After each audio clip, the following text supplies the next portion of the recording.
প্রথম বন্ধুটির সাথে এই মুহূর্তে যিনি রয়েছেন আমাদের সাথে, আমরা একটু তার সাথে কথা বলতে চাই। কি নাম বন্ধু আপনার? আমার নাম মোহাম্মদ আমিরুল চৌধুরী। আমিরুল চৌধুরী। আমিরুল, কি করেন আপনি? আমি একজন technician, Mir Akhtar Hossain limited construction ডিপার্টমেন্টে জব করি। ওকে, এই যে ভূত স্টুডিও, এই অনুষ্ঠানটা কতদিন ধরে শুনছেন আপনি? আমি প্রায় 1.5 বছরের একটু বেশি হয়ে শুনছি, বাট আমি কখনো SMS বা কমেন্ট করি না এই কারণে, কারণ কিছু কিছু লিসেনার্স আছে আপনাদের যে তারা আসলে যেটা ঘটনা সেটা ঘটনাই, আর যেটা কিছু কিছু লোক আছে তারা গল্প মনে করে, মানে SMS করে আপনাদের কমান্ড করে যে এটা আসলে গল্প, কিন্তু আসলে যারা সাপের বিষ, মানে যাকে সাপে যাকে ছবল দিছে, বাট সেই বোঝে সাপের ব্যথাটা কি রকম। তো যাদের সাথে ঘটনাটা ঘটে গেছে তারা বোঝে কিন্তু যে তার ব্যথাটা কি, কিন্তু কিছু কিছু আপনাদের নিচে না যাচ্ছে তারা এটাকে বলে গল্প। তো এই বিষয়টা আসলে যেন আমি আপনাদের সকল যারা জাগো এফএমে আছে এবং ভূত স্টুডিওতে আছে তাদেরকে অনুরোধ করব তারা যেন এটাকে গল্প বলে SMS যাতে না করে। ওকে, এটা হিস্টোরি। আচ্ছা, সো আপনার নামটা হচ্ছে? মোহাম্মদ আমিরুল চৌধুরী। আমিরুল, আমরা আপনার কাছ থেকে প্রথম ঘটনাটা শুনতে চাই, বলুন। হ্যাঁ, তার আগে আমার একটু কথা আছে। আসলে আমি যার মাধ্যমে এখানে আসছি, আসলে আমি Mir Akhtar Hossain limited construction department job করি। তো আমাদের DPM সাকেন স্যার, সর্বপ্রথম তাকে ধন্যবাদ জানাই, কারণ সে আমাকে সুযোগ করে দিছে, বাট এই জন্য আমি আসতে পারছি, কারণ আমি সেতু মন্ত্রণালয়ের কাজ করি। সে যদি সুযোগ করে না দিত হয়তো আমি আসতে পারতাম না এখানে। তো আমার প্রথম ঘটনাটা যেটা, সেটা হলো 2005 সালের ঘটনা। তো আমি আর বেশি কিছু না বলে ডাইরেক্ট ঘটনায় চলে যেতে পারি কি? শিওর। আমার ঘটনাটা হলো 2005 সালে আমার বন্ধু আব্দুল খালেক এবং আমি, আর আমাদের বড় ভাইয়ের একটা বন্ধু আছে, ওর নাম হলো আইজাল। তো ও বাঁশি বাজাইতে পারতো, দারুণ বাঁশি বাজাইতে পারতো। তো ওই সময় আমি আমার গ্রামের নামটা বলবো না, কারণ পাশে যে কলেজটা, আসলে মূলত কলেজটা নিয়ে দুইটা আর কি। তো কলেজটা এখন অনেক ডেভেলপ হয়ে গেছে, আগে যেহেতু অতটা ডেভেলপ ছিল না, এখন অনেক ডেভেলপ হয়ে গেছে, অনেক স্টুডেন্ট হয়ে গেছে। কলেজের নাম এবং গ্রামের নামটা বললে হয়তো বা কিছু প্রভাব ঘটতে পারে আর কি, এ কারণে কলেজের নামটা বলবো না, বাট গ্রামের নামটা বলবো না। কিন্তু আমার বাড়ি থেকে 100 মিটার পশ্চিমের দিকে হলো কলেজটা। কলেজের পাশে, পূর্ব পাশে একটা ভিটা আছে একজাস্ট। তো মূলত আমরা আমাদের এই 3টা ফ্রেন্ড মিলে আমরা শখ করলাম যে আমরা বাঁশি বাজাবো আর কি। আইজাল ভাই দারুণ বাঁশি বাজাতে পারতো। তো আমরা ওখানে চলে গেলাম, আগরবাতি মোমবাতি, জ্যোৎস্না রাত ছিল, জাস্ট ফান করার জন্য আর কি, যে একটু বাঁশি বাজাবো আর কি। তো ওই সময় আসলে মূলত ফোন তেমন একটা মানুষের কাছে ছিল না, বাট একটা বন্দা নিছিলাম ঢোল বাজানোর জন্য, আর আইজাল ভাই সুন্দর বাঁশি বাজাতে পারতো। তো আমরা ওখানে 8টার দিকে উপস্থিত, আগরবাতি এবং মোমবাতি জ্বালাইছি, এবং ওই সময় আসলে স্মোকিং করতো। তো আমরা K2 সিগারেট ওখানে ছিল, 5 টাকা প্যাকেট, 6 টাকা প্যাকেট ছিল। আমরা 2-3 প্যাকেট সিগারেট নিয়ে অবশ্য ওখানে গেছিলাম। তো মোমবাতি আগরবাতি জ্বালানোর পর আমরা ওখানে অলরেডি বাঁশি বাজানো শুরু করলাম। তো এক পর্যায়ে বাঁশি বাজাতে বাজাতে কখন রাত 12টা বেজে গেছে আমরা বলতে পারি না। তো হঠাৎ করে দেখি, ওই সময় কলেজটা ছিল মূলত টিনের বেড়া, টিনের ঘর, টিনের বেড়া, অতটা ডেভেলপ হয়নি তখন। আর এখন মূলত কলেজটা ভালো ডেভেলপ হচ্ছে, 4 তলা বিল্ডিং হচ্ছে, এবং মহিলা কলেজ, তো আপনার মহিলা হোস্টেল হয়েছে। তো এই কারণে আমি কলেজের নাম এবং আমার গ্রামের নামটা বলতে চাচ্ছি না। তো হঠাৎ করে বাঁশি বাজাতে বাজাতে হঠাৎ 12টা কখন বেজে গেছে বলতে পারি না, কিন্তু আপনার কলেজের ভেতর থেকে ওই ভিটা, যেটাকে ওই ভিটাতে মূলত বাস করতো এক বুড়ি, ওনাকে সবাই বলতো শুকনি বুড়ি বলে। উনি বিড়ি খাইতো। তো উনি মারা যাওয়ার সময় বলছিল যে আমি মারা গেলে আমার লাশের সাথে যেন বিড়ির প্যাকেট এবং ম্যাচ দেওয়া হয়। তো অলরেডি যখন উনি মারা গেছে তখন ওই ভিটাতে কবর দেওয়া হচ্ছে। তো ওই বিড়ি এবং আপনার ম্যাচ দেওয়া হচ্ছে ওনার কাফন দাফনের সময়। তো আমরা যেদিন বাঁশিটা বাজাই, তো হঠাৎ করে আমার বন্ধু যখন বাঁশিটা হয়রান হয়ে গেছে, বাঁশিটা বন্ধ করলো, তখন আমরা ফিল করলাম যে কলেজের রুম থেকে, টিনের বেড়া তো, এমন একটা শব্দ আসলো যে গরু যেমন জবাই করে, ঠিক আছে, সেরকম একটা মানে আওয়াজ, অনেক বিগ সাউন্ডে একটা আওয়াজ আসতেছে, ঠিক আছে। তো হঠাৎ করে আমি বাঁশিটা, আমার বন্ধু বলতেছে এ ধরনের বুঝতেছি না আসলে কেন হচ্ছে। তো আমি বলতেছি যে তুমি আবার বাঁশিটা বাজানো স্টার্ট করো দেখি। তো যখন আবার বাঁশিটা বাজানো স্টার্ট করলো তখন ওই শব্দটা বন্ধ হয়ে গেল। তো আবার ট্রাই করার জন্য আবার বাঁশিটা বাজানো বন্ধ করা হলো। তো তখন দেখা গেল কি আরো বিকট আওয়াজে মানে যেমন গরু জবাই দেয় সেরকম একটা পরিস্থিতি আর কি। তো এক পর্যায়ে আমরা ভয় পেয়ে গেলাম, মানে আমরা 3 জন ছিলাম।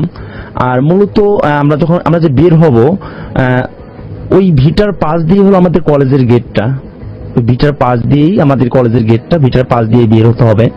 তো আমরা এরকম সাহস পাচ্ছি না। আর বাট আমাদের কাছে যে 2-3 প্যাকেট সিগারেট ছিল অলরেডি শেষ, ঠিক।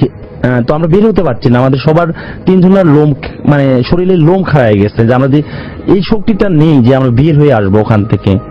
তো এক পর্যায়ে আপনার যখনই বাঁশিটা বাজানো আরম্ভ হয়, শুরু করা হয়, তখনই ওই আওয়াজটা থেমে যায়। আর যখনই বাঁশি বাজানো বন্ধ হয়ে যায় তখন আওয়াজটা আবার স্টার্ট হয়ে যায়। তো আমরা অনেক ভয় পেয়ে যাই। তো তারপরে ওই কলেজের যে প্রিন্সিপাল আছে তার নামটাও আমি বলতেছি না। তো ওই সময় আসলে মূলত ডিজেল ইরি সিজন ছিল, তো খেতে পানি দেওয়া হয়তো, ওনার নিজস্ব পাম্প ছিল, ডিজেল পাম্প আর কি। তো উনি আওয়াজটা পাইছে। যাই হোক, ওনার কাছে একটা বিদেশি টর্চ লাইট ছিল, আর আমরা বাঁশি বাজাইতেছিলাম।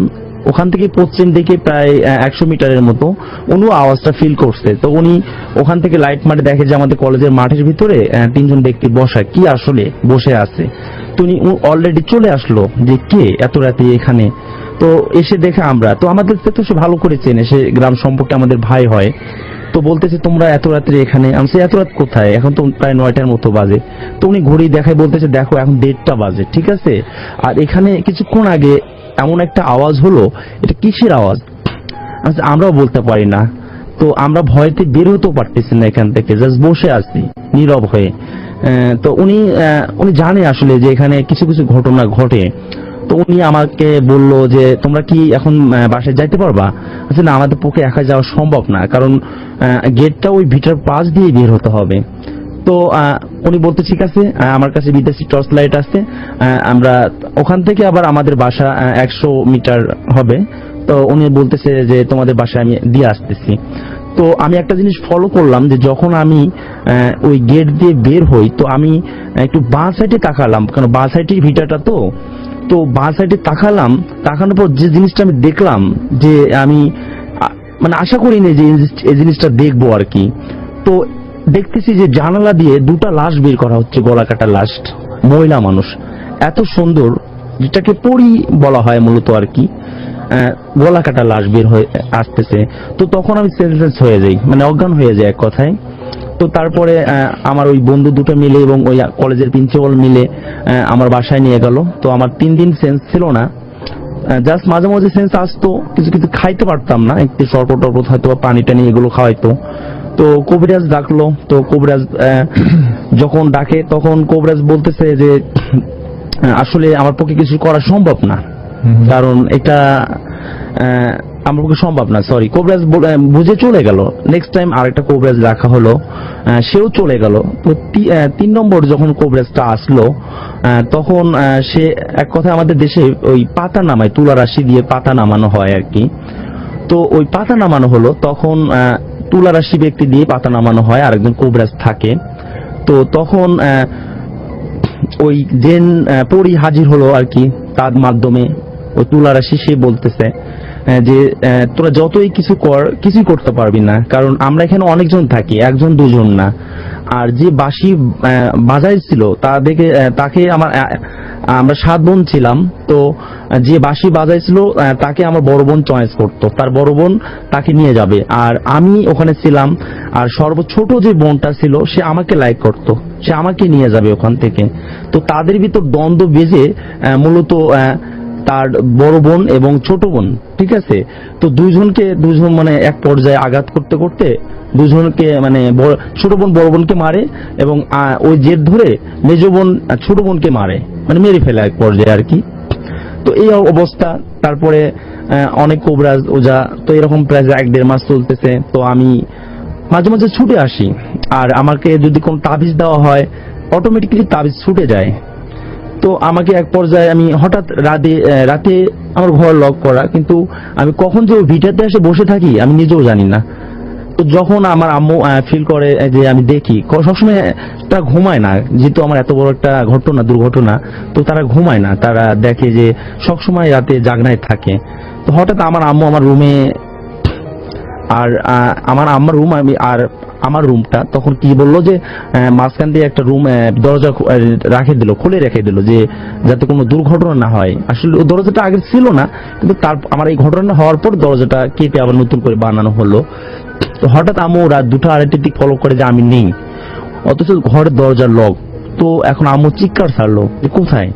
তো অলরেডি আশেপাশে যারা প্রতিবেশী ছিল তারা সবাই হাজির হলো যে কি ব্যাপার। তো তারপর দেখে আমি সেই ভিটাতে সেই কলেজ রুমের ভিতর আমি সেন্সলেস হয়ে পড়ে রয়েছি। তো এ পর্যায়ে তারপরে আমাকে ওখান থেকে আনা হলো, আনার পরে বাসায় রাখা হলো।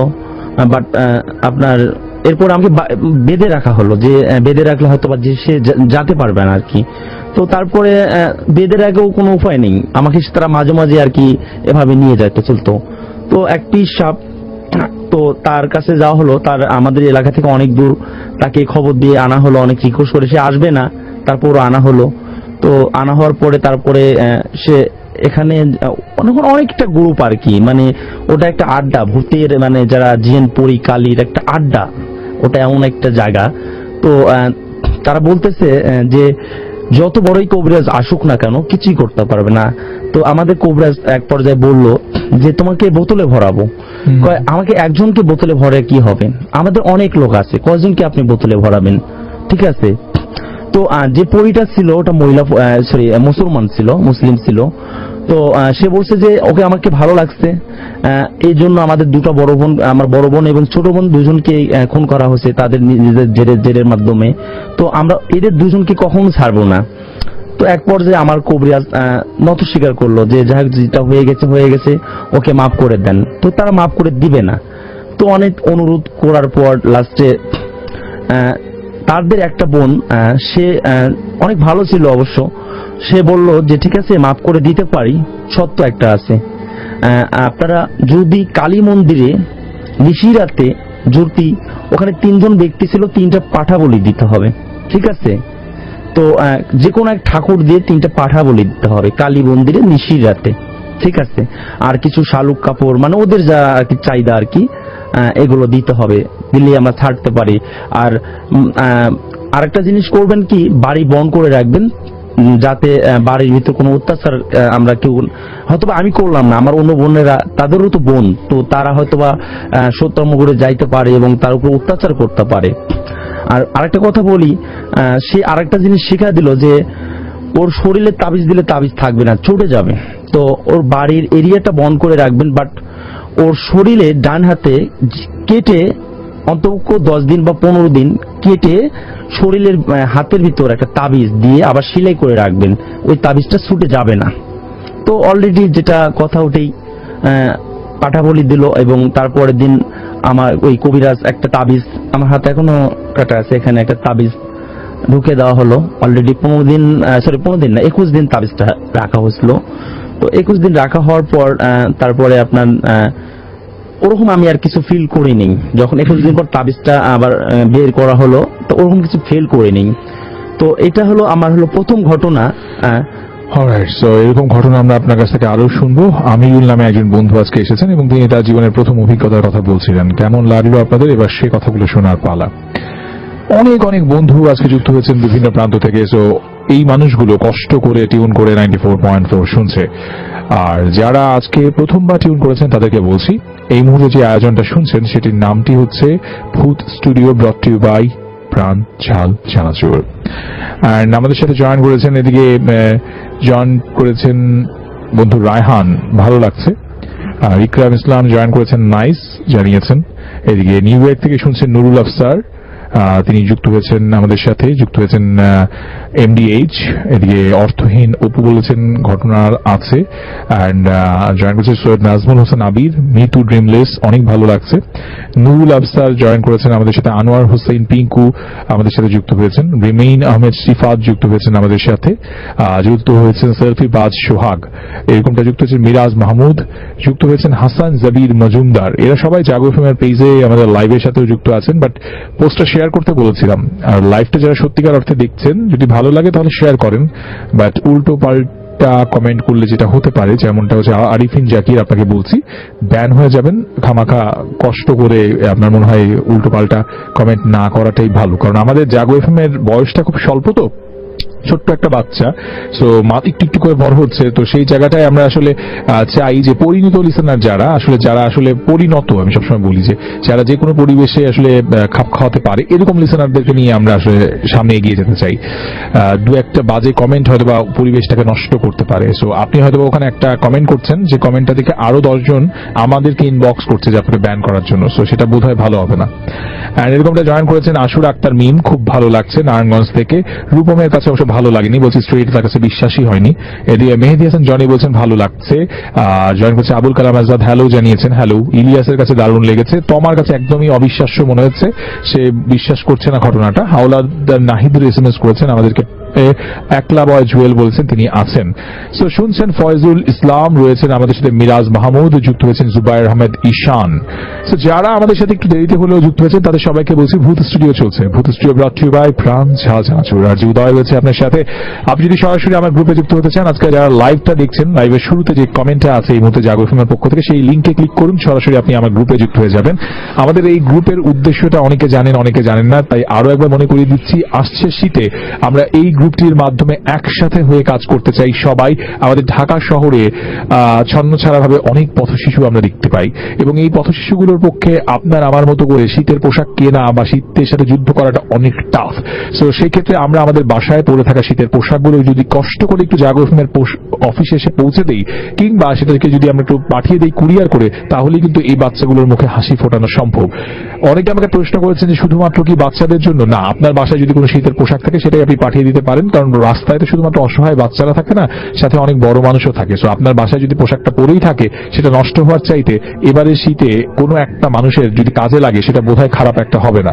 সো আজকেও দুজন মানুষ এসেছিলেন আমার কাছে এই ব্যাপারে, এবং তারা তাদের বাসা থেকে বেশ কিছু পোশাক আমাকে কালেক্ট করে দিয়ে গেছেন, যেগুলোর জন্য তাদেরকে আমি ধন্যবাদ দিতে চাই, এবং আপনাকেও একই অনুরোধটা করতে চাই। অনেকেই আছেন এই গ্রুপে ঠিকই অ্যাড হয়েছেন, কিন্তু আমাদের যে উদ্দেশ্য সেই উদ্দেশ্যের কাছে ধারেও নাই।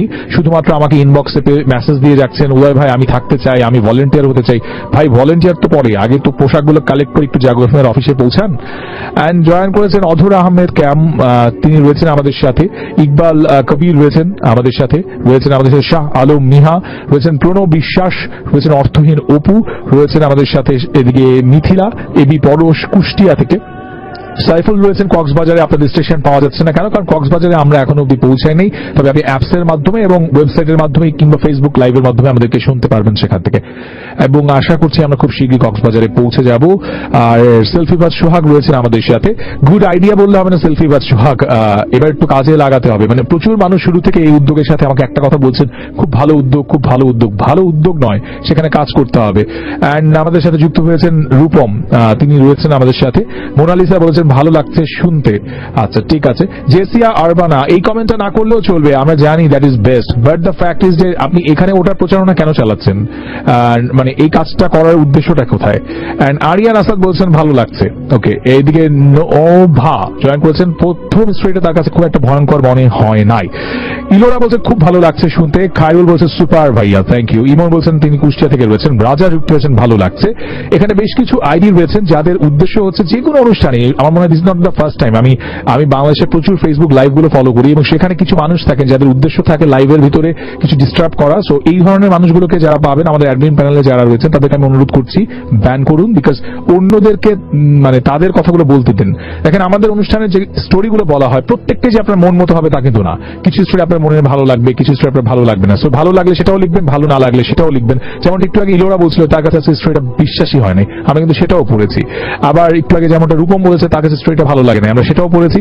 আবার চৈতি বলেছে তার কাছে ভালো লেগেছে, আমরা সেটাও পড়েছি। সো আপনার ভালো না লাগার কথাটা আপনি স্পষ্টভাবে বলতে পারেন, বাট আপনি এমন কোনো কথা লিখতে পারেন না যেটা যে কোনো পরিবেশকে নষ্ট করে। আই হোপ আমি আপনাদেরকে বোঝাতে পেরেছি। সো আগামী সপ্তাহে যদি এই অনুষ্ঠানে আসতে চান, ভূত স্টুডিওতে যদি আপনার কথাগুলো বলতে চান, সেক্ষেত্রে কি করবেন? মোবাইলের মেসেজ অপশনে গিয়ে টাইপ করবেন RBS স্পেস নিজের নাম লিখবেন, তারপর লোকেশনটা অবশ্যই মেনশন করবেন, এবং আরেকটা স্পেস দিয়ে আপনার প্রফেশনটা টাইপ করে পাঠিয়ে দিবেন 26969 এ। এর পরের স্টোরিটা শুনে আমি যখন ব্যাক করবো, তখন আরজি উদয় ফ্যান ক্লাবে চলে যাব, সেখানে প্রচুর পোস্ট রয়েছে, সেই পোস্টগুলো আমরা পড়বো। পরের বন্ধুর কাছে যেতে চাই, কি নাম আপনার? আমার নাম সোহেল রানা। সোহেল ভাই কি করেন? আমি প্রাইভেট ফার্মে একটা জব করি। গ্রেট। আমাদের এই ভূত স্টুডিও শোনা হয় আপনার? জি। কতদিন ধরে শুনছেন? 1 বছরে একটু কম হবে। ওকে। সো এই যে ভূতের গল্প নিয়ে অনেকজনের অনেক মতামত, কেউ বলছেন এই গল্পগুলো বানোয়াট, কেউ বলেন না এটা বিশ্বাস হয়। আপনি যখন প্রথম রেডিও শুনতেন বা এরকম ভূতের গল্প যখন রেডিওগুলোতে শোনা হয়, তখন আপনার কি মনে হয় বা কি মনে হতো? অ্যাকচুয়ালি যখন আমি শুনছি আর কি শুরু করছি, তখন তার আগেই আমার কিছু ঘটনা ঘটে গেছে, তো যার কারণে আমি উপলব্ধি করতে পারছি যে আসলে এই ধরনের ঘটনাগুলো ঘটে। ওকে। যার কারণে আমি ওনাদের গুলো সিরিয়াসলি নিছি। আর কিছু কিছু ব্যাপার আছে যেগুলো আসলে মানুষের কাছে না ঘটলে আনইজি মনে হয় যে আসলে মানে এই ধরনের বাস্তব হতে পারে না। অলরাইট, খুব চমৎকার একটা কথা বলেছেন। সেটাই আমরা যখন কোন একটা বিষয় ফেস করি তখনই বুঝতে চাই বা বিশ্বাস করতে চাই। সো এই মুহূর্তে আপনারা কিন্তু ভূত স্টুডিওর আজকে পুরো এপিসোডটা জাগো এফএম-এর পেজে লাইভ অডিও শুনতে পাচ্ছেন। এই অডিওতে যারা আমাদের কমেন্ট করছেন তাদের প্রত্যেকের কাছে আমার অনুরোধ থাকবে, যত সম্ভব যত পেজে হোক যত গ্রুপে হোক এই লাইভটা শেয়ার করুন, কারণ আমাদের বয়সটা নিতান্তই কম, খুব অল্প সময়। আমাদের আশেপাশে ভুতুরে এই গল্পগুলো যে সমস্ত অনুষ্ঠানে প্রচার করা হয় তাদের বয়স নেহায়াত 8 থেকে 10 বছর। আমি তার সাথে কম্পেয়ার করতে চাই না, তবে এইটুকু চাই যে আপনি এই ছোট্ট একটা অনুষ্ঠান যেটার বয়স মাত্র 3 বছর, তাকে হাত ধরে না হয় একটু সামনের দিকে এগিয়ে নিয়ে যাই। এবং অনেকেই লিখছেন অনেক কথাবার্তা, বাট অনুষ্ঠানের নাম যারা ভুল লিখছেন তাদেরকে বলবো, ভাই কিছু লিখার দরকার নেই, অনুষ্ঠানের নামটা লিস্ট ভুল লিখেন না, কারণ এটা আমার সন্তানের মধ্যে, তো এটাকে নিয়ে যখন কেউ ভুল লিখেন তখন কষ্ট হয় আমার। এটার নাম হচ্ছে ভূত স্টুডিও। চানাচুর স্পাইসি মশলার মারদাঙ্গা একটা ম্যাচ মেকিং না হবে, হ্যাঁ এক্সকিউজ মারবে উড়াল, মুখে আনে জোস আর প্রাণে যোগায় সাহস, যার নাম হচ্ছে প্রাণ ছাড়া চানাচুর, প্রাণে সাহস যোগায়। রাইট নাও আমরা চলে যাব আমার বন্ধু, নামটি হচ্ছে আরেকবার শুনবো সোহেল। সোহেল রানা। সোহেল ভাইয়ের কাছে চলে যাই, আপনার কাছ থেকে প্রথম অভিজ্ঞতাটা শুনবো। ধন্যবাদ উদয় ভাই। আসলে ভূত স্টুডিওর মতো একটা অনুষ্ঠানে আমাকে আসার সুযোগ করে দিচ্ছেন, এজন্য আমি আবারও ধন্যবাদ জানাতে চাচ্ছি। তো আমি ঘটনায় চলে যেতে চাচ্ছি। প্রথম ঘটনাটা বলতে চাচ্ছি আমি আমার বাবাকে কেন্দ্র করে আর কি। আমি তখন ছোট, আমার আসলে পরে জানার সুযোগ হয়েছে বাবার মুখ থেকে। তো আমার বাবা একজন বিজনেসম্যান, তো উনি বিজনেস শেষ করতে করে তারপরে আপনার কিছু তার ফ্রেন্ডের সাথে সময় কাটিয়ে একবার রাত্রে যেতে যেতে সময় নিতেন অনেক। তো আমার হোম ডিস্ট্রিক্ট হচ্ছে কুষ্টিয়া শহরেই। তো আমার বাবা ব্যবসা শেষ করে বন্ধুদের সাথে সময় কাটিয়ে এরকম রাত করে আসতেন। যেই দিনের ঘটনা ঘটছে সেদিনকার রাত্রে ঘটনায় চলে যাই। ঘটনাটা ঘটছে এরকম, বাবা প্রায় 1টা থেকে 1:30 পর্যন্ত আপনার সময় কাটিয়ে, ওনার অনেক সময় চলে গেছে উনি বুঝতে পারেন নাই। তো উনি আমাদের একটা জায়গা আছে বড়বাজার রেলগেট আর কি, বড়বাজার রেলগেট থেকে উনি রওনা দিয়েছেন। তো উনি মেইন রোড না ধরে উনি আমাদের ওখানে একটা হাট বসে, রাজারহাট নামে পরিচিত। তো রাজারহাটের মধ্য দিয়ে উনি সিদ্ধান্ত নিয়েছেন যে আমি যাব আর কি। তো যখন উনি যাওয়া শুরু করছেন, তো রাজারহাটের মধ্যে মানে আগে এই ঘটনাগুলো ছিল আগে ছিল আর কি, এখন গাছগুলো অবশ্য মনে হয় নষ্ট হয়ে গেছে। সেটা হচ্ছে ওখানে রাজারহাটের মধ্যে 2টা তাল গাছ ছিল, পাশাপাশি আপনার একটু স্পেস নিয়ে 2টা তাল গাছ ছিল। তো এই তাল গাছ মানে সাইডেই ছিল, রাস্তার সাইডেই ছিল। আমার বাবা মানে এগুলো আসলে তিনি বিলিভ করেন না। তো উনি ওই দিন আসতেছেন ওনার মতো করে, তো উনি হঠাৎ করে খেয়াল করেন যে তাল গাছের যেটা মানে কর্নার সাইডে যে তাল গাছটা আছে, এই তাল গাছটার ঠিক উপর থেকে একজন মানুষ চকচক চকচক করে মানে খুব আলোকিত হচ্ছে আর কি, এরকম একটা মানুষ মানে গাছ থেকে সোজাসুজি লম্বালম্বি ভাবে নেমে আসতেছেন, কোনো রকম কোনো কিছু ধরা ছাড়া, মানে হচ্ছে উনি রাস্তা দিয়ে হাঁটতেছেন, এভাবে উনি নেমে আসতেছেন। তো আমার বাবাকে এটা খেয়াল করার পরে উনি স্টপ মারছেন, ওখানে দাঁড়ায় উনি ওটা ফলো করতেছেন এই ঘটনাটিকে। তিনি খেয়াল করে দেখেন যে ওই যে মানে যে জিনিসটা ও আসলে গাছ থেকে নামতেছে সেটা পাটকাঠির মতো শুকনো একটা মানুষ, মানে শুকনো একটা জিনিস, এবং অনেক লম্বা, এবং তার চোখ দুটা মানে কোটরের মধ্যে ঢোকা আছে এবং জল জল জল জল করতেছে। কিন্তু আপনার যে মানে আপনার হচ্ছে একদম শরীরটা একেবারে পাটকাঠির মতো শুকনা। আমার বাবা আসলে গ্রামের মানুষ থাকাতে উনি একটু এই ব্যাপারে আসলে একটু সাহসী। তো ওনার মাথায় হঠাৎ করে এর আগে একটা ঘটনা ঘটার কারণে ওনার মাথায় হঠাৎ করে আসছে, যেহেতু উনি শুনতে পাচ্ছেন যে উনি আল্লাহ আল্লাহ করতে করতে জিকির করতে করতে নামতেছেন। তো আমার বাবার মেন্টালিটিটা তৈরি হয়েছে এরকম যে ওকে ধরতে পারলে মনে হয় আজকে কিছু পাওয়া যাবে। তো উনি ওই গাছ থেকে নামার পরে ওই জিনিসটা হাঁটা শুরু করছে, আমার বাবা ওর পিছন পিছন হাঁটা শুরু করছে। তো হাঁটতে হাঁটতে আমার বাবা যখন পিছু নিয়েছে, ও খালি পেছনের দিকে তাকায় আর ওই কোটরের ভিতরে বড় বড় চোখ মানে বের করে তাকাই আছে। আমার বাবা আবার এটা দেখে একটু একটু মানে হোপলেস খেয়ে যাচ্ছে, যে যেহেতু হয়ে তাকাচ্ছে, মানুষ সুখ না কিন্তু আপনার কোটরের মধ্যে চোখ অত বড়। বাবা কিছুটা আবার তারপরে সিদ্ধান্ত নিচ্ছে না আজকে যাই হোক না কেন তাকে ধরবো। তো একটা সময় এভাবে যেতে যেতে উনি যখন খেয়াল করে ওই জিনিসটা, আমাদের ওই পাশে একটা মানে বারান্দা কোয়ালিটি ছিল, ওখানে বসে উনি বাবার দিকে মুখ করে আপনার চোখ বড় করে জিকির করতেছে। আমার বাবা একটু আগানোর পরে উনি যখন চোখ দুটো মানে জল জল বলে দেখছে, দেখার পরে আমার বাবা মানে ওখানে মানে ভয় পেয়ে গেছে এবং উনি আর সাহস পান নাই ওখানে যাওয়ার। তখন বলছে আই, আমার বাবারে বলতেছে আই আই। আমার বাবা তখন আর মানে ভয়ে আর যেতে পারেনি, যেতে না পেরে উনি ওখানে কাঁপানো শুরু করেছে, ওনার গা ঘামা শুরু করে দিয়েছে। আমার বাবা তখন আস্তে আস্তে পেছনের দিকে সরে বাড়ির দিকে রওনা হয়েছে। তো আমার বাড়ির পাশে যাওয়ার পরে আমার বাড়ির পাশে এক আন্টির কাছে আমার বাবা মানে যে সবকিছু শেয়ার করছে, করার পরে আন্টি তখন বলছে যে আন্টি আবার আব্বাকে মানে একটা পরামর্শ দিচ্ছে যে তুমি ধরলে না কেন, তুমি যাকে তোকে ধরো, ধরলে অনেক কিছু হয়তো পেতে পারো। আমার বাবা তখন আবার উল্টো দিকে ফিরে সাহস করে আবার গিয়েছিল, কিন্তু যে আর তাকে কিছু পাই নাই। তো এই ছিল আমার প্রথম স্টোরি আর কি। এবং ভালো লাগছে শুনতে। এই মুহূর্তে শুনছেন অনেক অনেক বন্ধুরা, আমরা সোহেল ভাইয়ের কাছ থেকে তার স্টোরিটা শুনছিলাম, নয়ন কাতার থেকে শুনছে আমাদেরকে, রাকিব স্টোরিটা প্রথমবার শুনছে, পশ্চিমবঙ্গ থেকে অমিত সাহা তিনি যুক্ত হয়েছেন। ধন্যবাদ অমিত।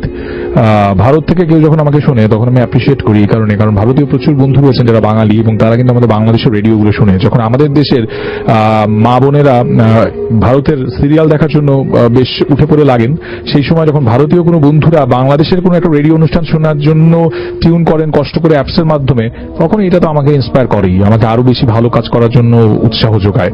বাট দেশের লোক ভেতরে কি অবস্থা সেটা হচ্ছে ফ্যাক্ট। এখানে একটু ফিরে আসতে চাই, যেমনটা চাতক বলেছেন স্টোরিটা তার কাছে মোটামুটি ভালোই লেগেছে। সুমন বলছে আজকে প্রথমবার তিনি শুনছেন। ঝিনুক বলছেন আমার কমেন্ট কোনোদিন পড়েন না, এই জন্য আর শুনবো না। ঠিক আছে, কি আর করা যাবে, আপনি না শুনতে পারলে, বাট শুনলে ভালো লাগবে আমাদের। জয়েন করছে শাম সেজানের স্টোরিটা ভালো ছিল, অ্যান্ড সাদি আফরিনের কাছে ভালো লেগেছে। তাসফিয়া বলছেন হ্যাঁ কেমন আছো, খুব ভালো আছি। অ্যান্ড আমাদের সাথে জয়েন করেছেন জুথি, তার কাছে মোটামুটি টাইপের ভালো লেগেছে এটাই জানিয়েছেন। অ্যান্ড যুক্ত হয়েছেন ইসরাফিল, ভালো লাগছে তার কাছে জানিয়েছেন। ধন্যবাদ জানিয়েছেন আমাদের মাসুদ গাজী।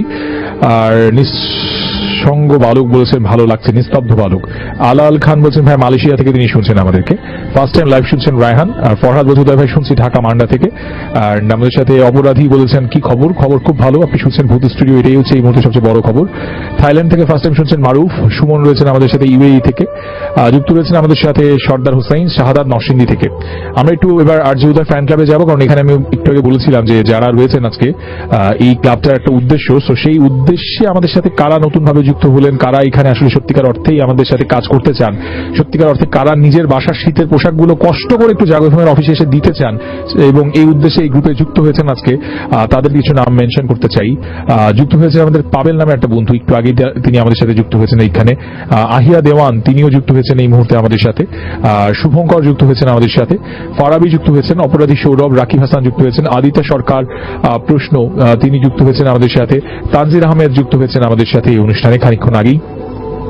যুক্ত হয়েছেন আমাদের বন্ধু নাম হচ্ছে এমডি বাশার মাহমুদ, যুক্ত হয়েছেন বিপ্লব, সিফাত আরিয়ান যুক্ত হয়েছেন আমাদের সাথে, তানভীর হোসেন মেহেদি, রাসেল খান যুক্ত হয়েছেন আমাদের সাথে, শুভ্র, সাজ্জাদ রয়েছেন আমাদের সাথে, আলামিন রয়েছেন আমাদের সাথে, এমনি নাইম যুক্ত হয়েছেন আমাদের সাথে, তানভীর মাহমুদ যুক্ত হয়েছেন আমাদের সাথে, অ্যান্ড এমডি হুসাইন মোল্লা বাদশাহ যুক্ত হয়েছেন, রায়হান উদ্দিন যুক্ত হয়েছেন আমাদের সাথে এবং এসএমএস করেছেন আমাদের সাথে, পরশ রয়েছেন আমাদের সাথে, তারপর রয়েছেন আমাদের সাথে ফাতেমা নামের একটি বন্ধু, রাকিব হোসেন যুক্ত হয়েছেন আমাদের সাথে, আর সিয়ামকে দেখতে পাচ্ছি কমেন্ট করেছেন, সদীপ হোসেন রয়েছেন আমাদের সাথে, লাইকার বয় রাসেল রয়েছেন, অচিনপুরের রাজকুমার রয়েছেন আমাদের সাথে, কমেন্ট করেছেন আমাদের নাহিদ হাসান খান, পোস্টটা শেয়ারও করেছেন অনেকে। বলছিলাম আরজি উদয় ফ্যান ক্লাবে যদি সত্যি যুক্ত থাকেন তাহলে পোস্ট কার্ডটি একটু দ্রুত শেয়ার করবেন। তো সেই শেয়ারের পাল্লা নেহাত খুব একটা কম নয়, অনেকে শুধু কমেন্ট করেছেন আবার অনেকে শেয়ারটাও করছেন নিজ উদ্যোগে।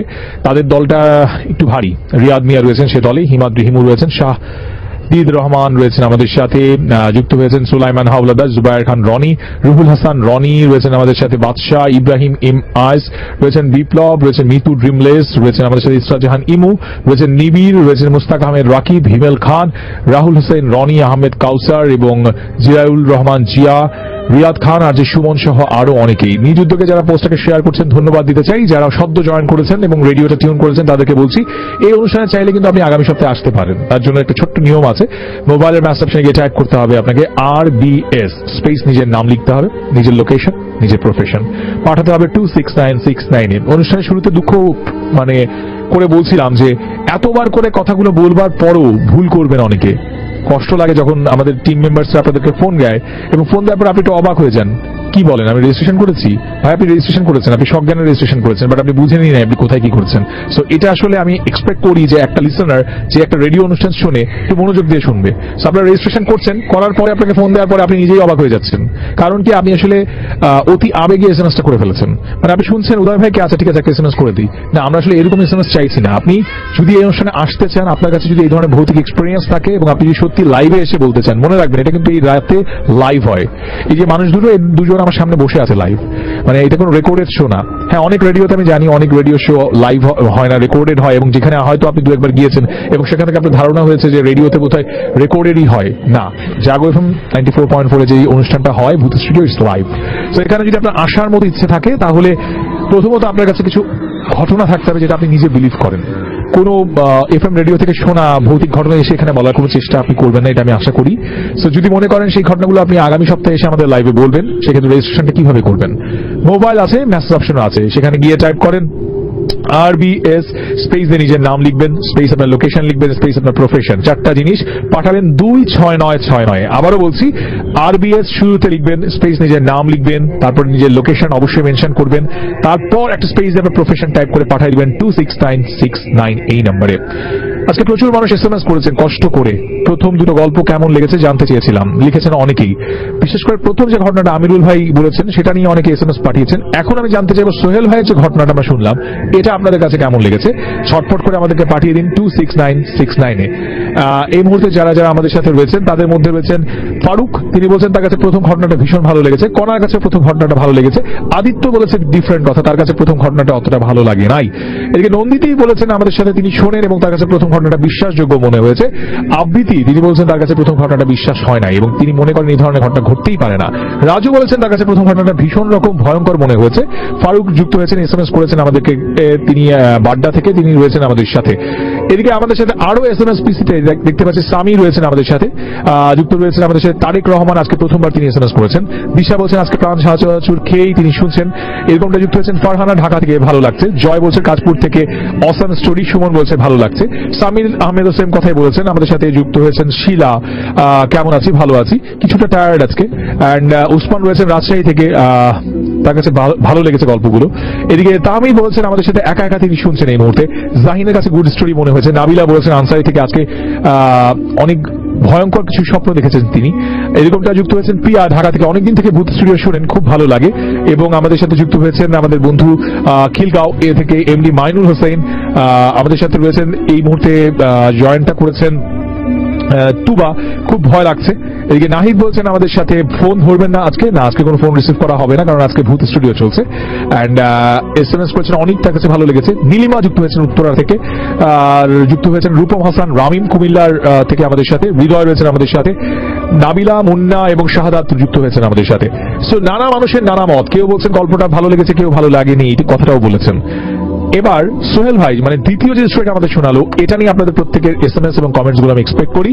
বাট এই ফাঁকে আমি আবারও চলে যাব প্রথম বন্ধুর কাছে, আমিরুলের কাছে। তিনি তার আরেকটি ঘটনা আমাদের সাথে শেয়ার করবেন।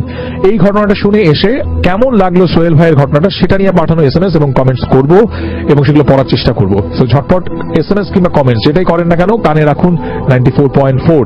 শুনবো আমিরুলের কাছ থেকে তার প্রথম ঘটনাটি, শুনে ফেলি দ্বিতীয় ঘটনা এটি। আচ্ছা, আমি যে দ্বিতীয় ঘটনাটা বলতেছি, ফার্স্ট টাইম যে ঘটনাটা ঘটেছিল আসলে ওই জায়গার ঘটনাই। ওটা হলো আপনার মূলত 2006 সালের ঘটনা। তো আমাদের ওই কলেজটার থেকে পশ্চিম দিকে প্রায় 1 কিলোমিটার, ওটা আমরা মাঝিপাড়া বলি। তো এক মাঝির ছেলে আমাদের বাজারে মাছ বিক্রি করতো। তো সেদিন তার মাছগুলো তাড়াতাড়ি বিক্রি হয়ে গেছে। তো হয়ে যাওয়ার পরে সে চলে আসতেছে যে যেহেতু তাড়াতাড়ি মাছ বিক্রি হয়েছে আমি বাসায় চলে যাই। তো ওই সময় আসলে বিল বললেও ভুল হবে, মানে শুকনো জমি ছিল আর কি। তো উনি বলতেছে যে রাস্তা দিয়ে ঘুরে গেলে অনেক সময় লাগবে। তো আমি এই কলেজের পাশ দিয়ে এই ভিটার উপর দিয়ে আমি বাড়িতে অনেক শর্ট টাইমে চলে যেতে পারবো, 5 মিনিটে চলে যেতে পারবো। আর যদি রাস্তা দিয়ে চলে যাই তাহলে আমার অনেক সময় লাগবে। তো উনি অলরেডি ওডি করলো যে মেইন রোড থেকে তো একটা শাখা রোড আছে, তখন কাঁচা রোড ছিল, এখন অবশ্য পাকা হয়ে গেছে। তো উনি ওই ভিটা দিয়ে কাঁচা রোডটা থেকে ভিটাতে নামলো সন্ধ্যা, ওই সময় সন্ধ্যা। উনি যখন রোড থেকে নামলো ফলো করলো যে কেউ নেই, আশেপাশে কেউ নেই। তো উনি ওই ভিটাতে নামলো, নামার পরে প্রথমে আমি বলে রাখি যে প্রথমে ভিটাতে যাওয়ার আগেই প্রথমে 1 বিঘার মতো একটা জায়গা হয়, মানে 100 গজের মতো, তারপরে ওই শুকনি বুড়োর ভিটাটা পড়ে আর কি। তো উনি যখন ওই 1 বিঘা জায়গাটা মানে 100 গজ জায়গাটা পার হয়ে যখন ভিটাতে পাড়া দিল, তখন উনি হঠাৎ সামনে দেখতেছে যে একটা লাশের খাটিয়া, ওখানে একজন লাশ শোয়ানো, 3 জন ব্যক্তি লম্বা, ও ধরনের ব্যক্তি আমাদের গ্রামে নাই, অনেক লম্বা, দাঁড়িয়ে আছে, পাঞ্জাবি পরানো, ঠিক আছে। তো ওকে হঠাৎ বললো যে তুই কোথায় যাচ্ছিস, দাঁড়া।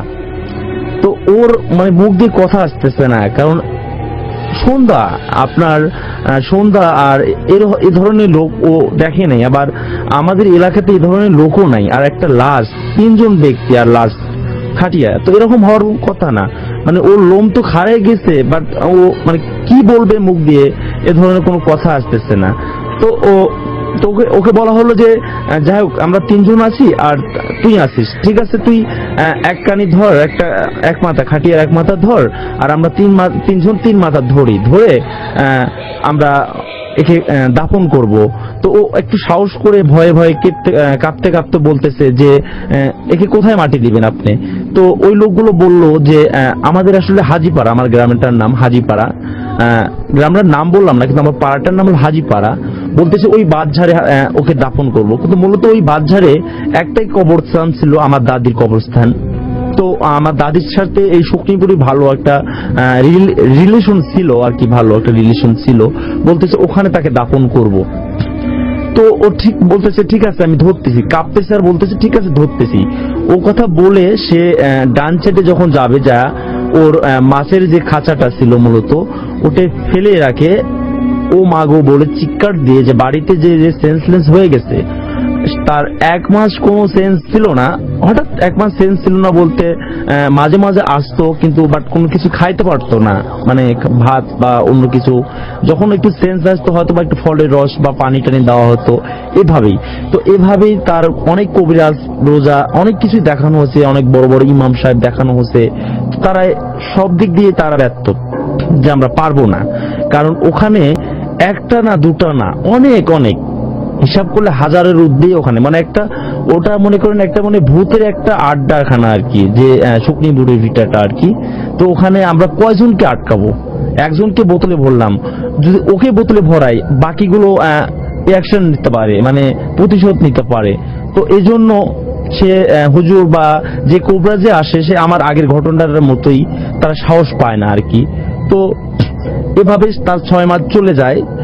তাই 1 মাস পরে সেন্স আসে, কিন্তু বাট সে কিছু খাইতে পারে না, বারবার ছুটে যায়, এখানে যায় সেখানে যায়, ছুটে যায়, মানে একদম মেন্টাল অবস্থা আর কি। আর হঠাৎ হঠাৎ সে ঘর থেকে উধাও হয়ে সে কবরস্থান, মানে ওই শুকনিপুরির কবরস্থানেই পড়ে থাকে। তো অলরেডি তার ফ্যামিলি সিদ্ধান্ত নিল যে না, হচ্ছে না, তাকে যেভাবে হোক বেঁধে রাখতে হবে, আমার মতে আর কি। তাকে বেঁধে রাখেও কোনো লাভ হলো না। তো এভাবে 6 মাস চলে গেল, এভাবেই সে কোনো ভাত খাইতে পারে নাই। তো আদারওয়াইজ এমনি ফল টল এগুলো, ফলের জুস টুস এগুলো খেয়ে 6 মাস একদম কঙ্কাল হয়ে গেছিল। তার স্বাস্থ্য ছিল অনেক ভালো ছিল, অনেক ফিটনেস ভালো ছিল, কিন্তু এই 6 মাসে সে এত কঙ্কাল হয়ে গেছে যে তার পুরো শরীরে হাড্ডি দেখানো যায় আর কি, যে হাড্ডি গণানো যায়, এইরকম একটা সিচুয়েশন। তো 6 মাস পর হঠাৎ একদিন তার মাকে বলতেছে যে মা আমি খাবো। তো তার মা অলরেডি আনন্দ হয়েছে যে এতদিন পর 6 মাস আমার ছেলে কিছু খেতে, আমরা খেতে মানে তাকে খাওয়াইতে পারলাম না, আর সে নিজে আজকে খাইতে চাচ্ছে। তো অলরেডি যা যা ছিল পাতিলে সবে তার সামনে আনে দেওয়া হলো। তো সে এত পরিমাণ খাওয়া খাইলো, বলছে আমি আরো খাবো। সো পাশের বাড়ি থেকেও তাকে খানা নিয়ে এসে দেওয়া হলো। তারা মনে করছিল যে অনেকদিন 6 মাস ধরে যেহেতু সে কিছুই খায় না, শুধু ফলের রস রস খেয়ে বেঁচে আছে। তো এমন অবস্থা যা খাওয়াটা খেয়েছে যে মানে 2-3 কেজি চালের ভাত এবং তরকারি ইত্যাদি ইত্যাদি, তা সাধারণ একটা মানুষের পক্ষে সম্ভব না আর কি। তো তারপরে বলতেছে আম্মু আমার আসলে কি হচ্ছিল, আমি নিজেও কিছু বুঝতেছি না। তো তার আম্মু প্রশ্ন করলো আসলে তোমার সাথে কি ঘটছিল সেটা বলো। কয় আম্মু আসলে আমি মাছ বিক্রি করে যখন আমি চিন্তা করলাম যে রোড দিয়ে চলে যাব, অনেক দেরি হবে, তো আমি ভিটার মাঝখান দিয়ে চলে যাব। তো তখন আমি ভিটাতে যখন আমি পাড়া দিই, তখন দেখি 3 জন ব্যক্তি উঁচু লম্বা, আমাদের এলাকায় এরকম ধরনের ব্যক্তি আমি দেখি নেই। আর একটা লাশের খাটিয়া, এখন একটা লাশ শোয়ানো, ঠিক আছে।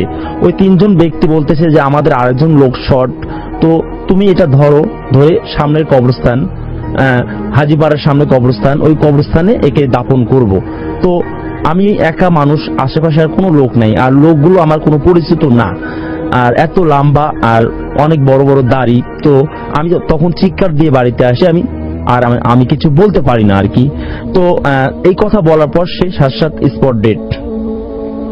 এই হলো আমার দ্বিতীয় ঘটনা। মানে বলার সাথে সাথে সে মারা গেছে? জি। Okay, so it's a different case, shocking, but বিধাতাই ভালো জানেন কতটা সত্য কতটা মিথ্যে। But the fact is that যে এরকম ঘটনা ঘটছে, তার কারণেই লোকে এখানে আসছে। সো এই ছিল আমিরুল ভাইয়ের শেষ ঘটনা।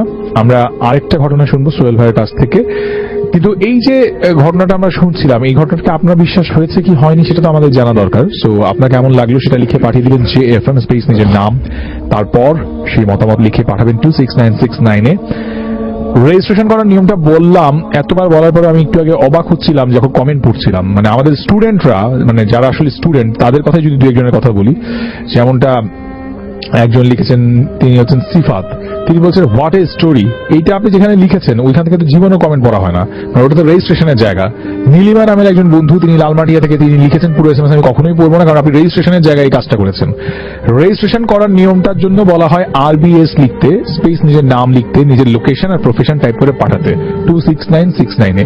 আপনি রেজিস্ট্রেশন আর মতামত দেওয়ার জায়গা দুটো এক নয়, তাহলে তো আর আলাদা আলাদা করে দুবার কথা বলতে হতো না। আমার শুরুতে বলেছি যে যদি অনুষ্ঠান নিয়ে মতামত দিতে চান সেক্ষেত্রে JFM স্পেস নিজের নাম, তারপর আপনার কেমন লাগছে, কাকে নিয়ে শুনছেন, ব্লা ব্লা ব্লা, সেটা লিখে পাঠান 26969 এ।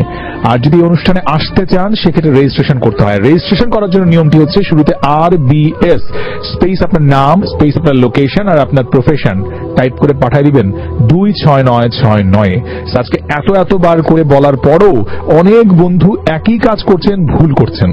আপনি যে লিখছেন, কষ্ট করে SMS করছেন, কিন্তু এই SMSটা পড়া হচ্ছে না, এটা আমারও খারাপ লাগছে, কারণ আপনি রেজিস্ট্রেশনের জায়গায় SMS করে ফেলছেন যে আপনি ভালো লাগছে শুনতে, গল্পটা ভালো হয়েছে, আমি ওকে নিয়ে শুনছি, তুমুককে নিয়ে শুনছি। এগুলো তো আসলে এখানে লেখার কথা না, এগুলো লিখবেন হচ্ছে JFM স্পেস নিজের নাম তারপরে। না হলে কি হয়, আমরা যখন রেজিস্ট্রেশনের জন্য ফোন দিতে যাই তখন দেখা যায় আপনিই বলবেন আমি তো আসলে SMS করেছিলাম মনের কথা বলার জন্য, বা অনুষ্ঠানটা ভালো লাগে এই জন্য। সো রেজিস্ট্রেশনের জায়গায় না কখনো কমেন্ট করতে হয় না। আই হোপ আপনাকে বোঝাতে পেরেছি। এবার দেখবো যারা কষ্ট করে ঠিকঠাক মতো SMSটা পাঠিয়েছিলেন, অর্থাৎ JFM স্পেস নিজের নাম তারপর মনের কথাগুলো লিখে পাঠিয়েছেন 26969 এ। অ্যান্ড আমাদের সাথে জয়েন করেছেন আমাদের সাথে বন্ধু মৌনতা, বলছেন দ্বিতীয় স্টোরিটা তেমন ইন্টারেস্টিং না, বাট ফার্স্ট স্টোরিটা তার কাছে হরর মনে হয়েছে। অ্যান্ড রফিকুল ইসলাম বলেছেন RFL থেকে প্রথম ঘটনাটা ভালো ছিল। আমাদের সাথে জয়েন করেছেন বিপ্লব, খুব ভয় করছে, আরো ভয় পেতে চাই।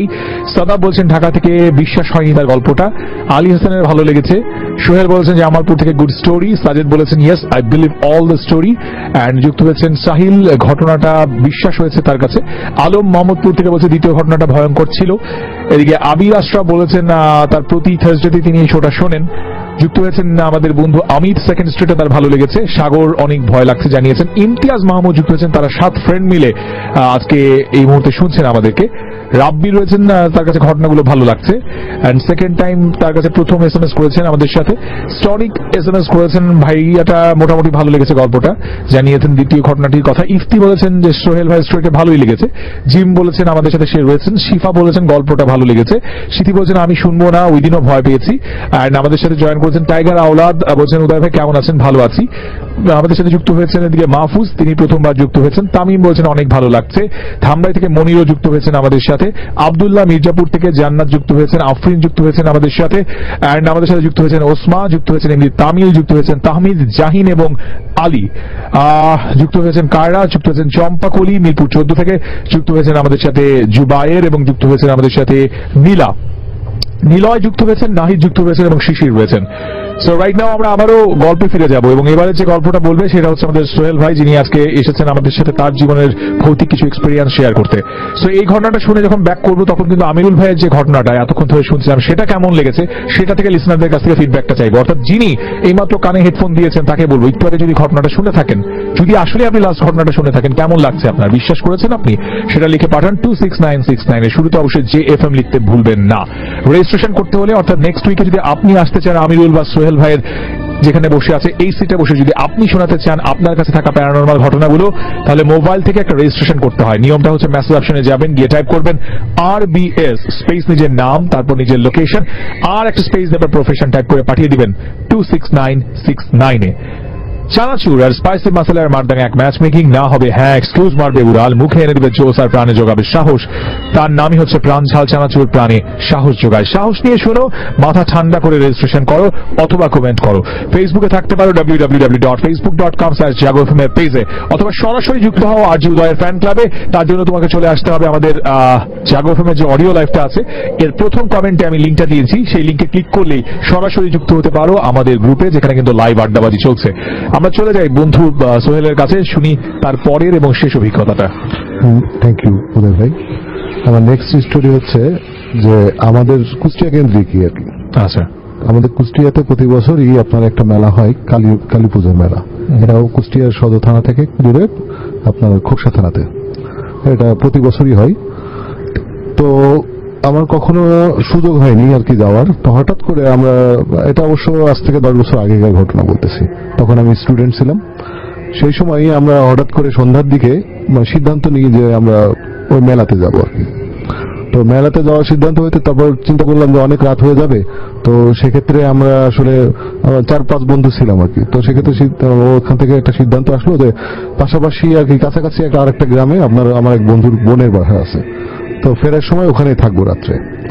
এই সিদ্ধান্ত নিয়ে আমরা আসলে একসাথে হয়ে 4জন মিলে আমরা খোকসা মেলাতে যাই। মেলাতে পৌঁছাই যখন, সেই সময় ছিল শীতের রাত আর কি। তো আমরা 4 বন্ধু পৌঁছানোর পরে মেলা দেখি, ঘুরতে ওর মধ্যে আপনার কিছু মানে সার্কাস কোয়ালিটি ছিল, ওগুলো দেখতে মেলা ঘুরতে আমাদের আসলে শীতের রাত, তো গ্রামের সাইডে তো দেখে মানে অনেক রাত হয়ে গেছে এটা আমরা বুঝতে পারিনি। তো প্রায় 1:45-1টা মতো বাজে আর কি। তো মেলাতে অনেক লোক শেষ হয়ে গেছে, গ্রামের মেলা তো অনেকে চলে গেছে। আমরা চা খাইতে হয়তো বা সময় চলে গেছে গল্প করতে। আমরা একটা সময় সিদ্ধান্ত নিই যে আমরা আমার সেই বন্ধুর বোনের বাড়ি যাব। তো সেই সময় আমরা ওইখান থেকে রওনা দিই, কিছু দূর হেঁটে বাস স্ট্যান্ড আছে, বাস স্ট্যান্ডে আসি। আসার পরে ওখানে আসলে আমরা যাতায়াতের জন্য ভ্যান আসলে খুঁজতেছিলাম, কিন্তু ভ্যান পাইলাম না। অনেকক্ষণ ওয়েট করার পরে হঠাৎ দেখি যে আপনার একটা ভ্যান মানে আসতেছে, একটু দূর থেকে আসছে, দেখা যাচ্ছে যে একটা ভ্যান আসছে। মানে ভ্যানটা খেয়াল করিনি আমরা, আসলে টিমে একটু আলো জ্বলতেছিল, মনে করছি যে একটা ভ্যান আসছে। তো ভ্যান সত্যি দেখি যে একটা ভ্যান আসতেছে। আমরা 4 বন্ধু ওই ভ্যানে উঠে পড়ি। ভ্যানে ওঠার পরে আমরা 4 জন সাধারণত নিজের গল্প করতেই যাচ্ছি।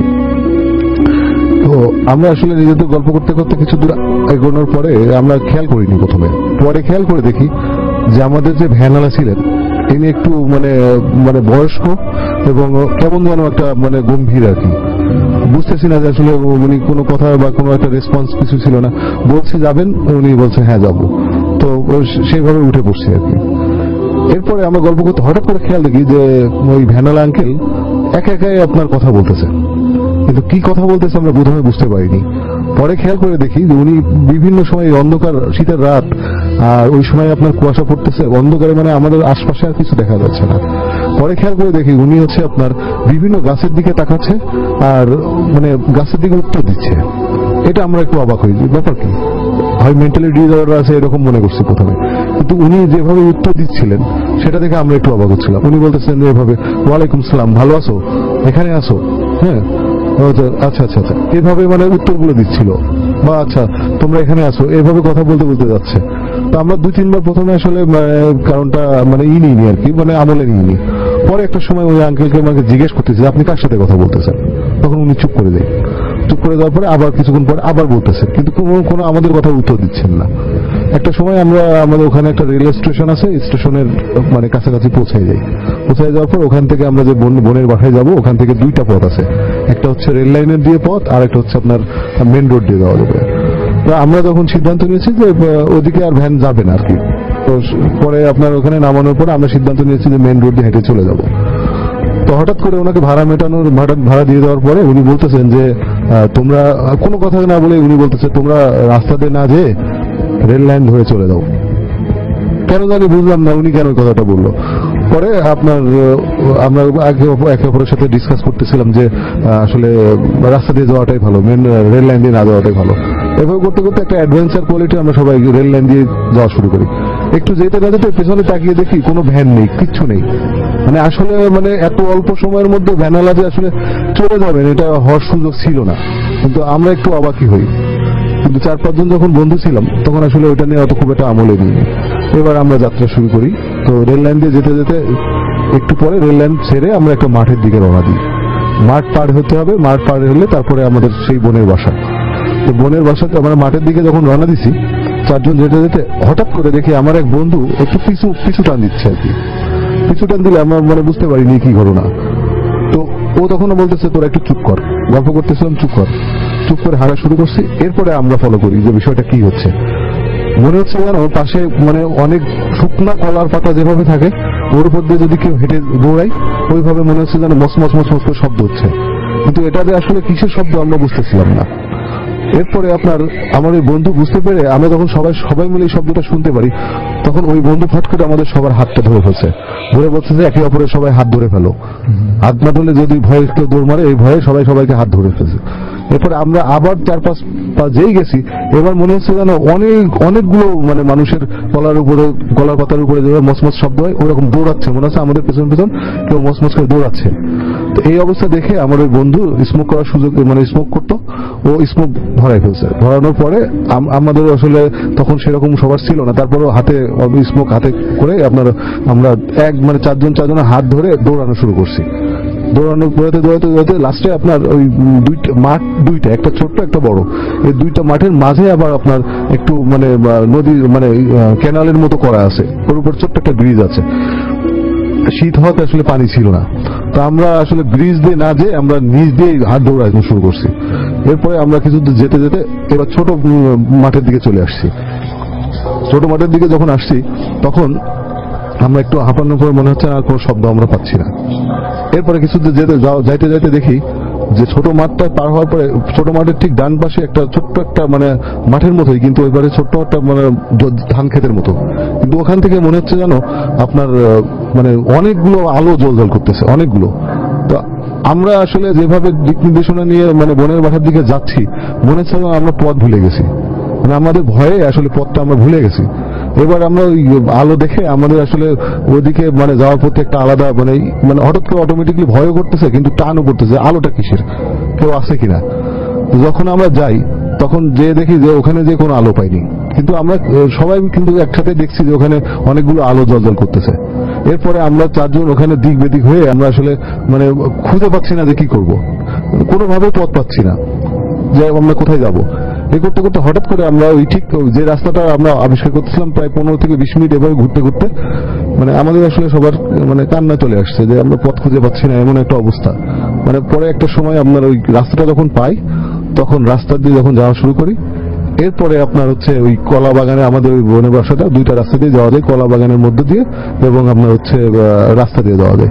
এরপরে আমরা হচ্ছে ওই মানে বাসার দিকে কাছাকাছি চলে আসি এবং মানে যখনই আমরা কলা বাগানের মধ্যে ঢোকার পরে ওই সেই কলা বাগানের মধ্যে মনে হচ্ছে যেন মানে বিভিন্ন রকম হাসির আওয়াজ পাচ্ছি আমরা কলা বাগানের মধ্যেই। হাসির আওয়াজটা পাওয়ার পরে আমরা আসলে আর কোনো দিক আমাদের আসলে নেওয়ার মতো ক্ষমতা আর ছিল না, এতটাই হাসির আওয়াজ ছিল মনে হচ্ছে যেন আমাদেরকে মানে ধাওয়া করছে। লাস্টে আমরা না পেরে আমার বোনের ওই বাড়ির বারান্দা আছে দৌড়ে 4 জনে আসলে পড়ে যেয়ে কাঁপতে শুরু করছি। তো ওই শব্দতে আপনার আমার মানে ওই বন্ধুর বোনটা উঠে পড়ছে, উঠার পরে দেখে যে আমরা 4 বন্ধু এরকম পড়ে আছি, কিন্তু আমাদেরকে যে তারা মানে করবে আপনার জিজ্ঞাসা করবে দেখতেছে আমরা 4 জনে কাঁপতেছি। লাস্টে উনি বুঝতে পেরে উনি আমাদেরকে আপনার বাসায় নিয়ে যায়, ঘরে নিয়ে যাওয়ার পরে আমাদেরকে আসলে ওই মুহূর্তেই মানে গরম পানি দিয়ে আপনার আমাদের গোসল করানো হয়, আমাদের এক পর্যায়ে রাত্রে ঘুমাতে দেওয়া হয়, আমাদের আসলে ঘুমা হয় না।